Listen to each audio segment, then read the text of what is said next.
नमस्कार, मैं जितेंद्र चतुर्वेदी। मतांतर में आप लोगों का स्वागत है। एक खबर है, खबर बड़ी है और सनसनीखेज भी है। वो इसलिए क्योंकि दरअसल ये सेकुलर खेमे की है और सेकुलर खेमे के ही लोग अगर इनकार कर रहे हो तो बात बड़ी हो जाती है और फिर उसे लेकर कई तरह की बात खड़ी हो जाती है। बात क्या है?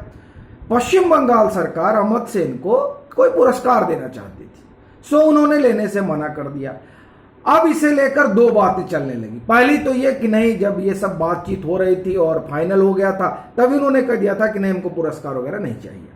दूसरा ये चल रहा है कि पार्थ चटर्जी जो मंत्री टीएमसी सरकार के ईडी की गिरफ्त में है, उस पर जो रवैया रहा टीएमसी पार्टी का और सरकार का, उससे वो नाराज है। हालांकि इस बात का खंडन किया गया है, लेकिन अब चर्चा है तो आगे बढ़ेगी। लेकिन यह सवाल बड़ा है, वो इसलिए क्योंकि अभी तक मुझे नहीं लगता कि आप में से किसी को यह ध्यान होगा कि ईडी या सीबीआई या दिल्ली से जाने वाली कोई भी एजेंसी कोलकाता पहुंचे और ममता बनर्जी के किसी मंत्री से पूछताछ करे, उन्हें गिरफ्तार करे और टीएमसी खामोश रहे।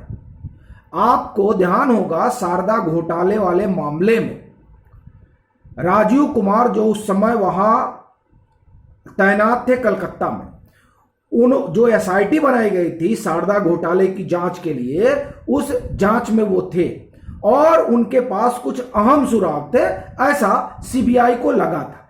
तो सीबीआई उनसे पहले तो उसने सीबीआई ने उनको सम्मन किया, वो नहीं आए, तब सीबीआई पूछताछ करने गई। यह बात उस जमाने की है जब आलोक वर्मा भी सीबीआई में हुआ करते थे और राकेश अस्थाना भी सीबीआई में हुआ करते थे। अभी तो दिल्ली के पुलिस कमिश्नर हैं।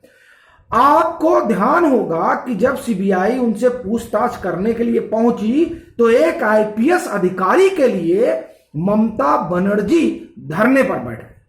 आप कल्पना करिए, एक आईपीएस अधिकारी के लिए, और यहां तो मंत्री को ही जो है ईडी ने हिरासत में ले लिया। बात अभी खत्म नहीं हुई। चुनाव के बाद 2021 के चुनाव के बाद जब नतीजे आए, उन नतीजों के बाद सीबीआई फिर पहुंचती है और यह मामला यही शारदा वाला रहता है और इनके कुछ मंत्रियों से पूछताछ करना होता है। पूरे कंपाउंड को घेर लिया जाता है और इस बार खामोश है। मंत्री है पार्थ चटर्जी, और मंत्री ही नहीं है, महज मंत्री नहीं है।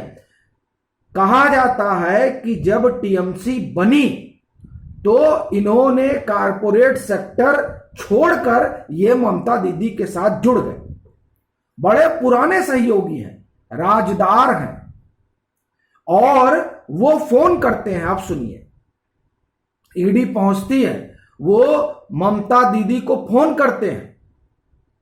ईडी ने मेंशन किया है अपने जो उन्होंने, जो लोग अपना मेमो वगैरह बनाते हैं उसमें मेंशन है, और ये खबर भी है कि इन्होंने 4 बार ममता दीदी को फोन किया, लेकिन उधर से कोई रिस्पॉन्स नहीं आया। जाहिर तौर पर पार्थ सदमे में चले गए होंगे। सवाल यह है कि अपने मंत्री तो छोड़िए, अपने यहां के अधिकारी तक को लेकर जो ममता बनर्जी सड़क पर उतर आया करती थी, जो टीएमसी मोर्चा खोल देती थी, वो टीएमसी आज खामोश क्यों है? जो आप ये कहिए, अगर उसके लिए ठीक शब्द प्रयोग किया जाए तो आज उनका वो जुझारू, वो लड़ाकू जज्बा कहां चला गया? क्या दार्जिलिंग की उस चाय में सब भूल गया? अब देखिए, ये सवाल उठेगा क्योंकि एक बैठक हुई थी और उस बैठक को लेकर अभी तक सिर्फ कयास लगाए जा रहे हैं कि आखिर में जो महामहिम जगदीप धनखड़, तब वो पश्चिम बंगाल के गवर्नर हुआ करते थे, उस समय तक वो उपराष्ट्रपति पद के उम्मीदवार हैं, इसकी घोषणा नहीं हुई थी। और वहां हेमंता बिस्वा शर्मा और खुद पश्चिम बंगाल के मुख्यमंत्री ममता बनर्जी वहां मौजूद थी। तीनों लोगों में चाय पे चर्चा हुई। अब वो चर्चा लोगों को सलाह रही कि आखिर में उस चर्चा में हुआ क्या। अच्छा, उसके वो चर्चा हुई, चर्चा के बाद धनखड़ साहब को उपराष्ट्रपति पद का उम्मीदवार बनाया गया और जो बैठक हुई उपराष्ट्रपति चुनने के लिए विपक्ष की, उस बैठक में ममता बनर्जी गई ही नहीं। शरद पवार ने फोन किया, उन्होंने फोन ही नहीं उठाया। सोनिया गांधी ने मैसेज किया, मैसेज का उन्होंने जवाब ही नहीं दिया। और वो शहीद दिवस वगैरह उन्होंने मनाया और वहां उन्होंने घोषणा कर दिया कि हम वाइस प्रेसिडेंट के इलेक्शन में हिस्सेदारी नहीं लेंगे। ये जो तमाम घटनाक्रम है ये क्या है? चूंकि ये वही टीएमसी है, फिर सवाल, जो सड़क पर उतर जाया करती थी और आज ममता बनर्जी के सबसे विश्वस्त सहयोगी पर ईडी शिकंजा कसती है, वो फोन करते रह जाते हैं और फोन नहीं उठता है। आखिर इसके पीछे की वजह क्या है? यह बहुत बड़ी बात है। क्या अब ममता बनर्जी अपनी छवि बचाने में लगी है? क्योंकि जब हम लोगों ने पहले बात की थी तो यह सवाल उठ रहा था और जिस पर हम लोगों ने चर्चा भी की थी कि क्या सीएमओ तक इसके तार जुड़ेंगे। अब तार जुड़ेंगे या नहीं जुड़ेंगे, लेकिन ममता बनर्जी को पार्थ चटर्जी ने फोन किया और ईडी ने, ये ईडी का दावा है और ईडी ने उसे मेंशन किया। ये अपने आप में सनसनीखेज है कि फोन करने के बाद फोन नहीं उठता है। तो आखिर में क्या चल रहा है? क्या वाकई में किसी को बचाने के लिए या कुछ और? ये तमाम सवाल खड़े होंगे अगर आप टीएमसी का जो इतिहास है उसे देखें।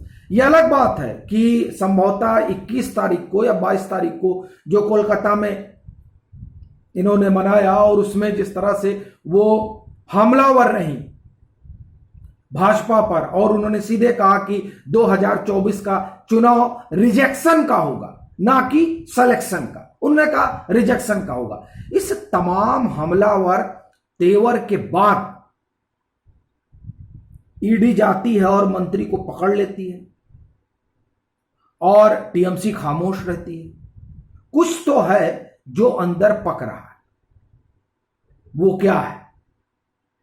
क्या इसकी जो आंच है वो दूर तक जा सकती है या फिर किसी सगे संबंधी को बचाने के लिए किसी और की बलि दी जा रही है और अपनी उन तमाम राष्ट्रीय महत्वाकांक्षा को दरकिनार किया जा रहा है जिसे 2021 के चुनाव के बाद ममता बनर्जी ने चुना और वो लेकर जिसे आगे बढ़ी।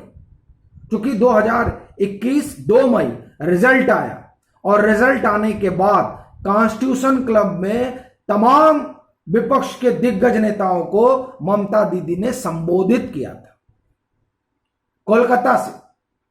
फिर वो दिल्ली आई और यहां उन्होंने तमाम नेताओं से मुलाकात की। फिर वो मुंबई गई। ये तमाम कवायद सिर्फ इसलिए हुई क्योंकि वो खुद को विपक्ष का चेहरा मानती रही। तो क्या अब छवि का मसला है? ये देखिए, ये सवाल आप कहेंगे कि आप बार बार, दरअसल ये सवाल बार बार उठेगा कि आखिर में क्या वजह रही कि ये चुप्पी।